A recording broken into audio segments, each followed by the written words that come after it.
जैन सभा के मुख्य वक्ता आदरणीय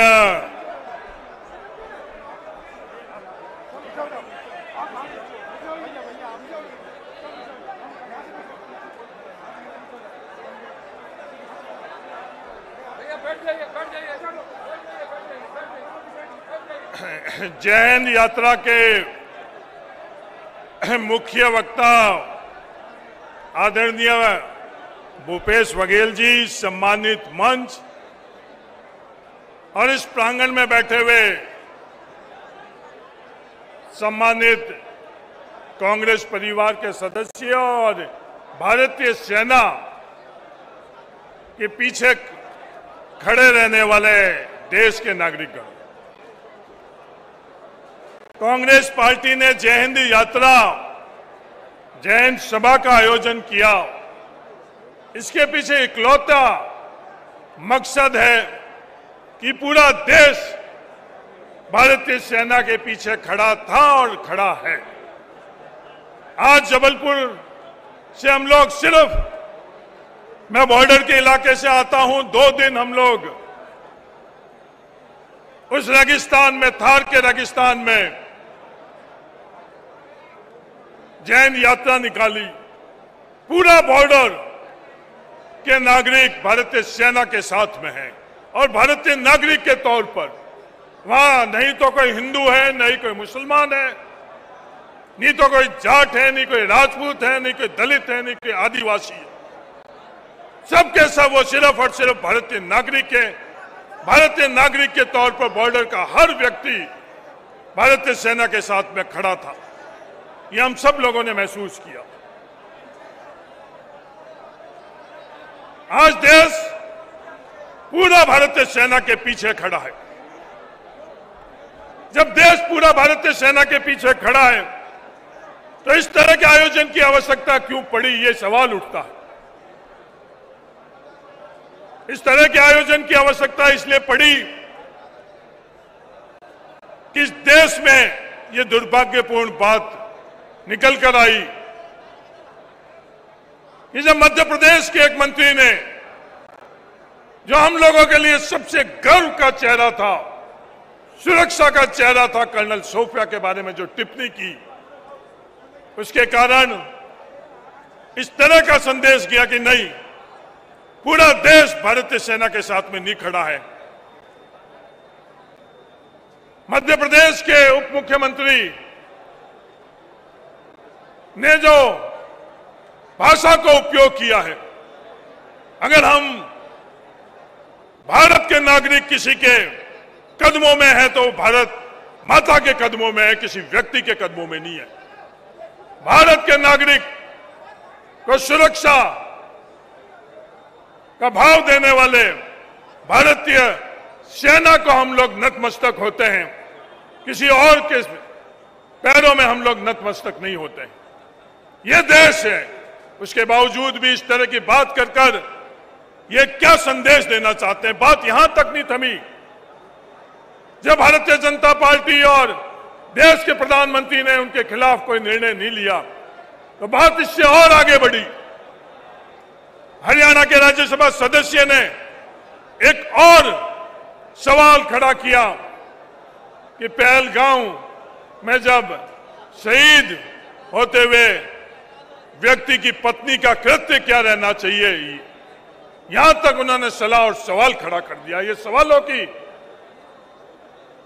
फहरिस्त लंबी होती जा रही है, तो कांग्रेस की जिम्मेवारी थी कि भारतीय सेना को यह संदेश देना कि पूरा देश भारतीय सेना के साथ में खड़ा है। सिर्फ इस मकसद से आज ये जैन सभा का आयोजन किया गया है। जबलपुर से जहां हम लोग रेगिस्तान के अंदर उस पाकिस्तान के बॉर्डर पर बाड़मेर और जैसलमेर में बैठे हैं, तो जबलपुर हम लोगों को सुरक्षित रखने के लिए जो हथियार भेजता है, जो गोला बारूद भेजता है, इसलिए जबलपुर के धरती को भी मैं नतमस्तक करता हूं, जबलपुर की धरती को भी मैं सलाम करता हूं कि भारत को सुरक्षित रखने के लिए जबलपुर का बहुत बड़ा योगदान है। आज हम बॉर्डर पर सुरक्षित किसके कारण है? भारतीय सेना के कारण। और भारतीय सेना को कुछ भी नहीं चाहिए, सिर्फ भारतीय सेना को कोई रोके नहीं। सबसे दुनिया की सबसे मजबूत सेना भारत की सेना है। मनोबल भारत की सेना का दुनिया के अंदर सबसे मजबूत है। पर दुर्भाग्य से भारतीय सेना, जिस भारतीय सेना की ताकत इंदिरा गांधी जी ने दुनिया को दिखाई, अमेरिका ने कई धमकियां दी, उसके बावजूद भी भारतीय सेना को रोका नहीं।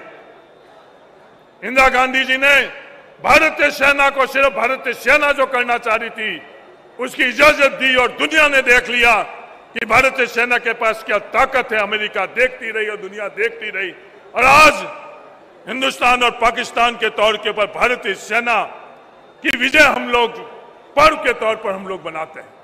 ये भारतीय सेना की ताकत थी जो गोवा जैसा प्रदेश आज भारत के अंदर है। ये भारतीय सेना की भी ताकत थी जो सिक्किम जैसा, जो अरुणाचल जैसा प्रदेश भारत के अंदर है। इसलिए हम भारतीय सेना को सलाम करते हैं। आज हम लोग सुरक्षित भाव से यहां लोग बैठे। मेरा आप सब लोगों से ये निवेदन है कि ये संदेश हर घर से निकलना चाहिए। नरेंद्र मोदी जी और भारतीय जनता पार्टी भारतीय सेना और सुरक्षा के मामले में राजनीति करती है तो उनको मुबारकबाद। सिंदूर के नाम से जो ऑपरेशन किया था तो हम लोगों को विश्वास था कि सिंदूर के ऊपर तो किसी भी प्रकार का कोई समझौता भारत के अंदर नहीं होता है। पर हमारा दुर्भाग्य था कि सिंदूर, ऑपरेशन सिंदूर के ऊपर ट्रंप के कारण समझौता करना पड़ा। भारतीय सेना की शहादत से हम लोगों ने शिमला समझौता हासिल किया है। किसी भीख के माध्यम से हमको शिमला समझौता नहीं मिला है। शिमला समझौता के माध्यम से कोई भी तीसरा देश हम भारत और पाकिस्तान के बीच में जम्मू कश्मीर को लेकर नहीं आएगा। पर आज हम लोगों का दुर्भाग्य है कि अमेरिका हम लोगों के बीच में आएगा। किस किस तरह के भाषा का उपयोग, ये ट्रंप की हिम्मत कैसे हुई ये बात करने की कि आओ हम लोग भारत, पाकिस्तान और अमेरिका व्यापार करें। क्योंकि हमारे खुद के प्रधानमंत्री इस देश के हर नागरिक के रगों में खून बहता था और वो खून ही नहीं, उस खून के माध्यम से जो जोश था, जज्बा था, वो हम सब लोग महसूस करते थे। हमारे प्रधानमंत्री क्या कहते हैं कि मेरे टोक्यो में जाकर प्रधानमंत्री रहते हुए कि मेरे नसों में पैसा बहता है। वही प्रधानमंत्री जब थार में, रेगिस्तान में आते हैं तो ये बात कहते हैं कि मेरे नसों के अंदर सिंदूर बहता है। इस तरह की जब बात देश का प्रधानमंत्री करेंगे तो अमेरिका क्या सोचेगी और क्या करेगी वो हम सब लोगों ने देखा है। तो मेरा आप सब लोगों से ये निवेदन है, पूरा देश एकजुट होकर भारतीय सेना के मनोबल कैसे बढ़े। भारतीय सेना को हम लोग सैल्यूट करते थे, करते हैं और करते रहेंगे। इस मकसद से आज ये जयंत यात्रा है। एक राजनीतिक कार्यकर्ता के तौर पर हमको भारतीय सेना से सीखना चाहिए, भारतीय सेना को सलाह नहीं देना चाहिए। अनुशासन में अपनी खुद की सोच, अपना खुद का लक्ष्य, अपना खुद का मार्ग छोड़कर जिस संगठन और जिस संस्था में काम कर रहे हो उसको आगे रखो। ये भारतीय सेना हम लोगों को सिखा रही है। व्यक्तिगत तौर पर मैं कहां बैठूं, कहां नहीं बैठूं, वो बड़ा है कि संगठन कहां बैठा और संगठन क्या निर्णय ले रहा है। व्यक्तिगत तौर पर मैं कहां चलूं, कहां नहीं चलूं, इससे बड़ा है कि वो संगठन भारतीय सेना ने जो तय किया है। हजारों हमारे भारतीय सैनिक हर परिस्थितियों में, चाहे सियाचिन के अंदर कितनी भी बर्फबारी है, उसके अंदर इंसान एक मिनट भी हम जैसा नहीं खड़ा रह सकता। भारतीय सेना वहां खड़ी रहती है, ये नहीं कहती कि नहीं मुझे कहां खड़ा रहना चाहिए, कहां बैठना चाहिए। रेगिस्तान की 50 डिग्री के अंदर भारतीय सेना को जब निर्देश मिलता है, भारतीय सेना वहां खड़ी रहती है। ये नहीं कहती है कि नहीं मैं बॉर्डर पर नहीं बैठूंगा, मैं कमांड में बैठूंगा, मैं दिल्ली में बैठूंगा। ये अपन लोगों को सीखने की जरूरत है। भारतीय सेना की सोच को अगर अपन लोग सीख लेंगे तो इस देश के अंदर संस्थाओं के प्रति हम लोगों का मान सम्मान रहेगा। अंत में जय संविधान, जय भारतीय सेना, जय हिंद, राम राम।